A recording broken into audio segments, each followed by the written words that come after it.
Hello there, and welcome back to Only the Best Fantasy Novels. My name is Robin, and today I want to talk about a sequel to one of the more interesting trilogies that I've read recently. And the sequel in particular that I'm talking about is Kushiel Scion by Jacqueline Carey. So I really enjoyed the the Phedre the Phedre trilogy, which is her first trilogy of books that started Kushiel's Dart, probably the one she's most known for. And I honestly approached this one with a bit of trepidation because I really enjoyed those books. They were just so wonderfully engaging, captivating, so rich, and it's just absolutely well done. Um, I felt like it would be a hard act to follow up, especially given that the cast, we're dealing with effectively a brand new cast of characters, and the cast aren't necessarily people we care too much about, um, given their appearances in the first, their introductions in the first trilogy.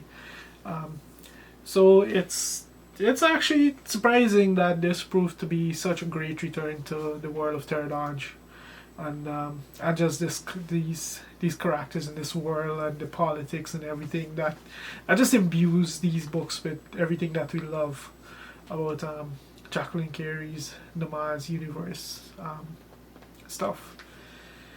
Uh, yeah. So what's the book about basically? So in Kushiel Scion we actually have the focus has shifted from Phedre and her exploits to Imriel de la Corcel, who is the son of the realm's greatest traitor and also the ward of its greatest heroes.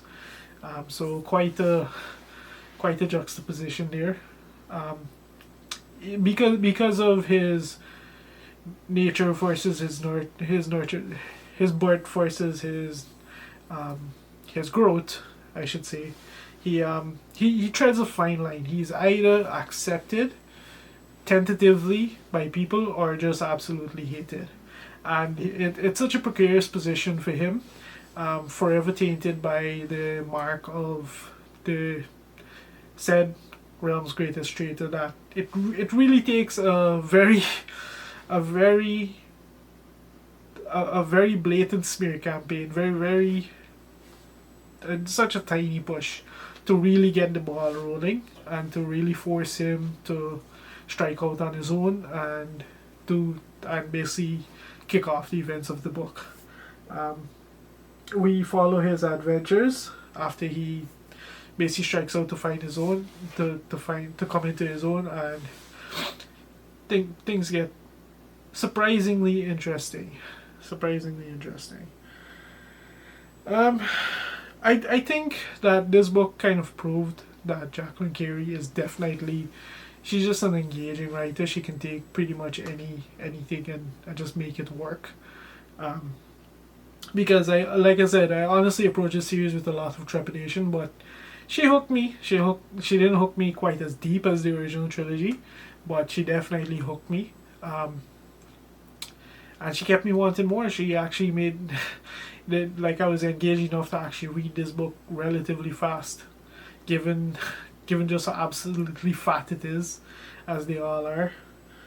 Um, we get, as much as we're dealing with a brand new cast of characters, we slowly grow to appreciate them for their own selves, and it helps that the cast from the previous book, as much as they're present, they don't they very much take a very hard backseat to what's happening, um, and instead we get this new cast of characters just imbued with everything that we love about this world and about Jacqueline Carey's writing style and everything.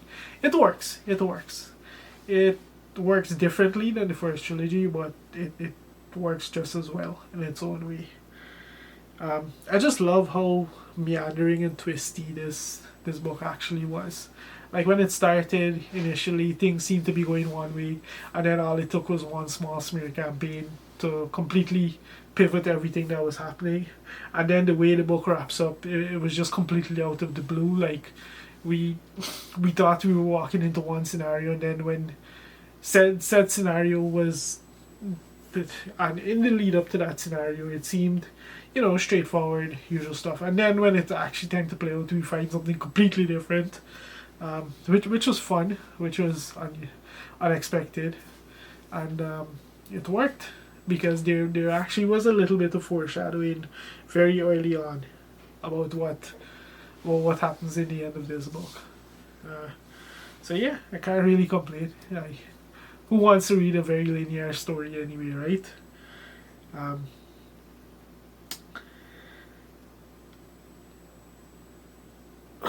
What else can I say? I think I've pretty much said it all about this book. I approached it with a lot of trepidation, but I got hooked. I enjoyed it. The story certainly wasn't what I expected. I'll certainly be coming back for more. Which is saying a lot, because these books, they're so big, it takes a commitment. It takes you have to be kind of willing to dedicate that much time and energy to making your way through this story, and it's worth it. It was worth it for me. It was an interesting follow-up, and I'm kind of even more interested now to see how things can play out, because given my expectations were certainly subverted and set aside in such a way in this first one, I now I have like even greater expectations for how things are gonna play out in the next book. But yeah, that's pretty much all I have to say about Kushiel Scion. Great book. If you've read the first trilogy and like me, you're debating whether the second trilogy would be worth the investment, I think it's safe to say that it probably will be. It all depends on what you loved about that first trilogy. If the things that I've mentioned are things that hooked you about the first trilogy, then sure, give it a shot. What's not to love? And if you've made it this far into my video, thank you very much for watching, and I'll see you next time.